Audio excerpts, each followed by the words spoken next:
Alright guys, welcome back to the channel. Thank you for checking the video out today. We have more PlayStation news, rumors, and leaks to go over and cover today. So before we dive into these topics, do me a big favor. If you end up enjoying this video or finding it informative, be sure to leave it a like. And if you are new here to the channel, please consider hitting that subscribe button as well. We're starting here with something that I'm a little bit late to, but I still wanted to be sure to cover. That being Naughty Dog and Sony's newest studio, co-developing a project that is based on a beloved franchise.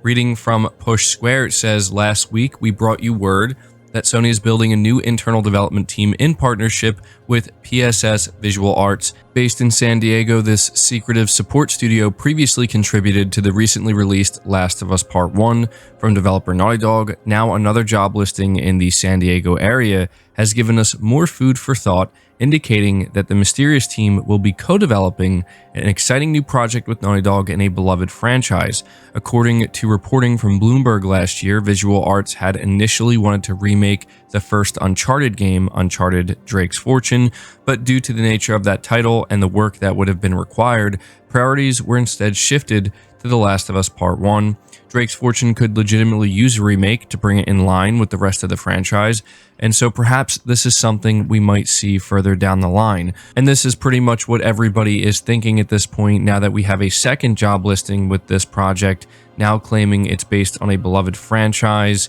It seems likely that Uncharted is going to be making its way back. We know that Sony released the movie recently, and it was actually a pretty big success for them. They just put the series for the first time onto PC, so I have no doubt that they're going to want to continue Uncharted in some way. At this point, it's just a matter of, are we looking at a new game from this studio, or are we in fact going to see the first Uncharted game kind of get the Last of Us Part 1 treatment? I actually think a lot of people would be okay with that, considering how old Uncharted is at this point, but let me know your thoughts on that.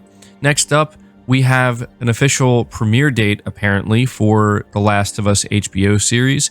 HBO Max's store page has seemingly confirmed that The Last of Us will premiere on January 15th, 2023.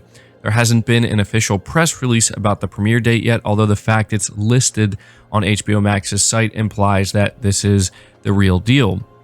So I just wanted to briefly let you guys know that if we are looking at the actual date here, that being January 15th, we're likely going to get confirmation of this very soon. And so let me know down in the comments below if you're planning on watching The Last of Us HBO series. Next up, we're talking once again about a Metal Gear Solid remake, specifically a MGS3 remake. We have seemingly more evidence that this is coming. So reading from PlayStation Universe, it says Chinese studio Virtuous has posted a new recruitment video that has fueled speculation that the company is working on a Metal Gear Solid 3 Snake Eater remake.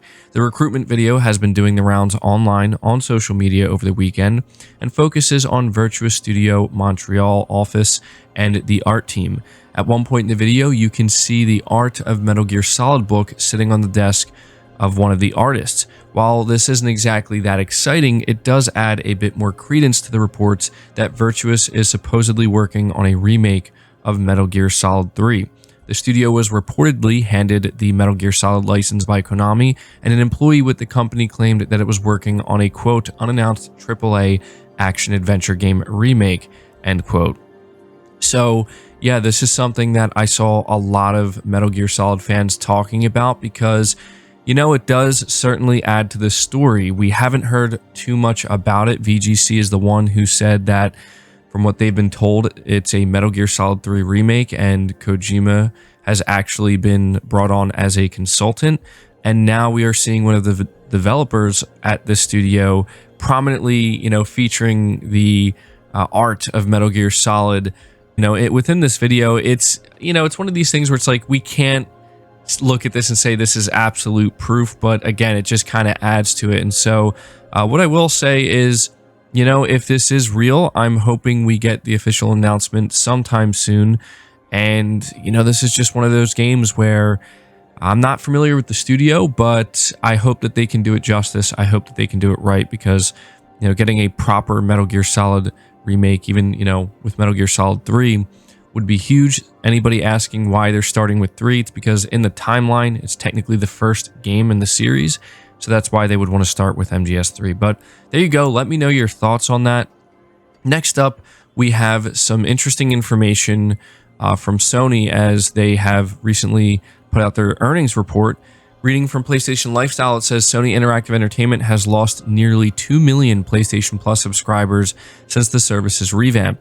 The company published its financial results for the second quarter of fiscal year 2022, revealing that PS Plus currently has 45.4 million users, down from 47.2 million in fiscal year 2021.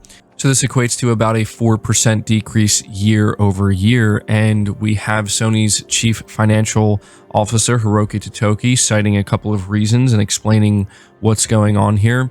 First, he cites the fact that with everything that's been going on in the past couple of years in the world, it has basically inflated PlayStation Plus subscriber numbers to an unprecedented level. It's not necessarily normal, and it's starting to kind of come down from that. And he's even saying that, at this point in time, more people are going out and, maybe choosing to interact with PlayStation a little bit less. But on top of this, he's also attributing the loss of subscribers to a sharp decline in sales of older games and a greater decline than it expected in user engagement among PS4 players. Interestingly, PS5 has significantly more PS Plus subscribers than PS4, according to Totoki, and as a result, Sony's putting even more effort into accelerating the penetration of PS5 hardware, as he puts it, to recover.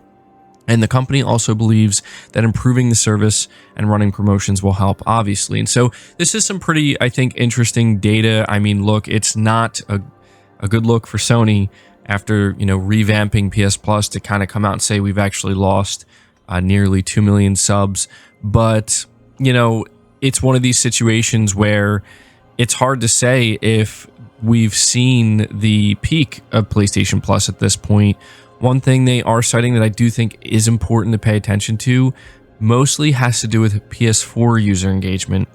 Sony has really been supporting the PlayStation 4 platform in a big way, and it seems that they're beginning to see a much bigger decline than expected. And when you consider that we are now entering the second year of the current gen consoles, it seems like Sony is getting ready to just kind of completely shift their focus to the PS5, as they should.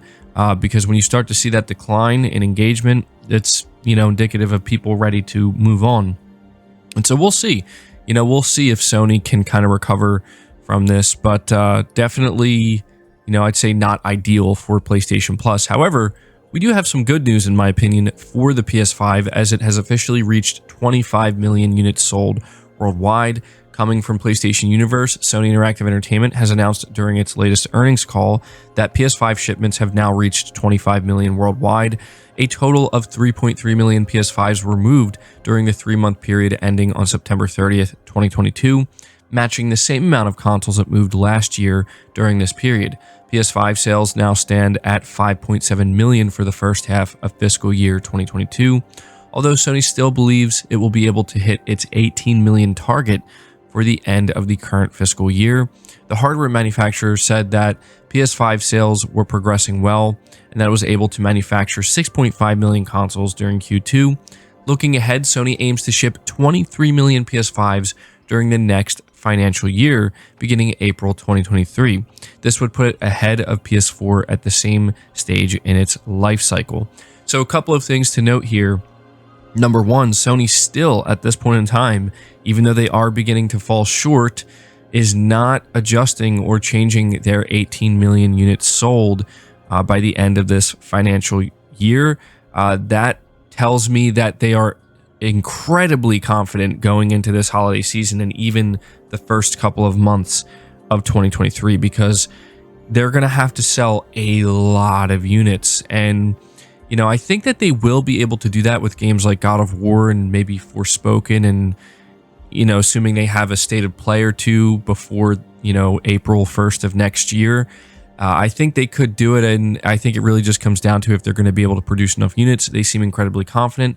The second thing I want to note here is we have confirmation of how many PS5s Sony is planning to ship during its next financial year, which begins on April 1st, 2023, and ends on April 1st, 2024, we heard a report that seemingly is turning out to be false, where they were aiming for 30 million units in that single year, which, you know, when I talked about that, I was like, this is insane if that's true, because that would break all records. That's pretty much unheard of and unprecedented.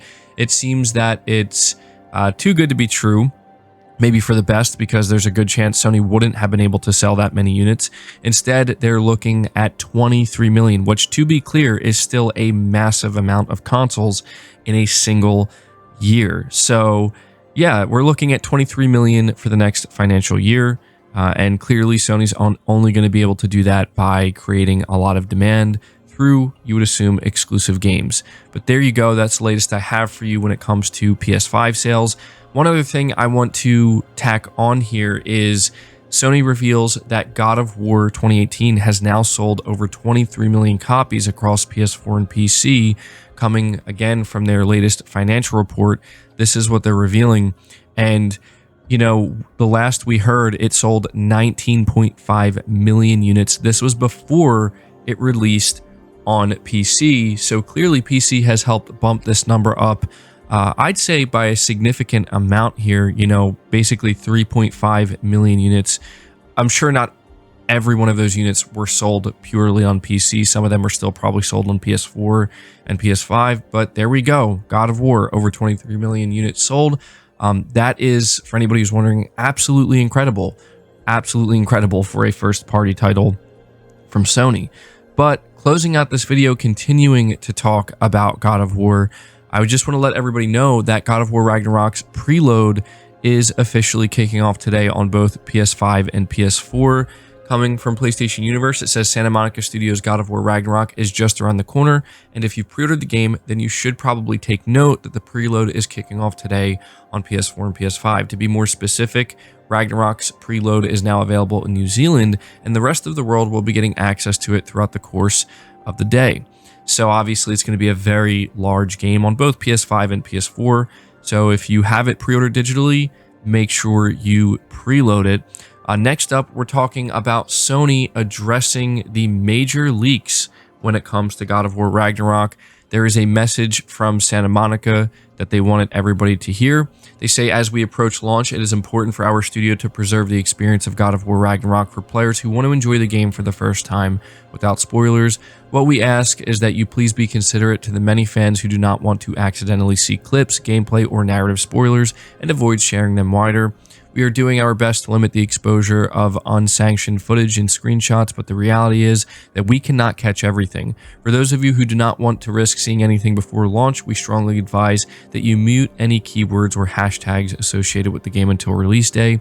We appreciate the support you've shown us more than we can say. We can assure you that it will be worth the wait to experience the game yourself when it is released less than 2 weeks from now on November 9th. Thank you, Santa Monica Studio. So there you go. I'm sure many of you are well aware by now there are major leaks and spoilers out there, and so it's nice to get this direct message from Santa Monica, and, you know, hopefully it does help. But that's going to do it for the video today, guys. I hope you did enjoy it. I hope you did find it informative. Again, if you did, be sure to leave it a like, subscribe if you're new, hit the bell notification icon, and feel free to share the video out on top of all that. But until next time, guys, take care.